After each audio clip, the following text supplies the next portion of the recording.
जय जगन्नाथ नमस्कार मु निरुपमा पूजापंडा आज आपण मन पाखरे अन्य एक कविता सहित पुणी उपस्थित हल। आज मो कवितार शीर्षक बापा। बापा अनुपस्थिति जीवन रे केते क्षति सहया पड़े मानसिक स्तर रे यह आधार करी बापा को मन पकाई गोटे कविता प्रस्तुत करिछि। आशा करुछि आपण मानक समस्त के भल लागिब। बापा तुमे थिलो बोली मो मुखरे हस फुटुतिला।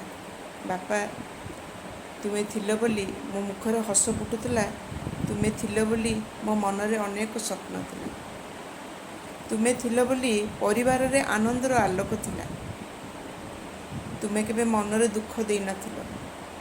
तुमे केबे मनरे दुख देई नथिलो। मो अंतरर खुशी की तुम्हें ही देखी पारि।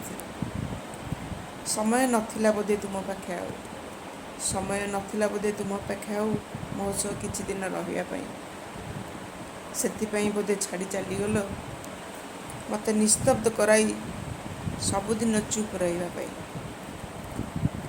अधूरा रहीगला तुम स्नेहर मिठापण। अधूरा रहीगला तुम स्नेहर मिठापण। लगुच मते संपूर्ण परिपक्व करि पारिलनि। तुम स्नेहरु वंचित होई आज मु पहुँची गलेनी परिणत बयस सीमारे। आज भी खोजुची नयन तुमको। आज भी खोजुची नयन तुमको बारंबार पुणी देखिबा पई बारंबार पुणी देखिबा पई। नमस्कार।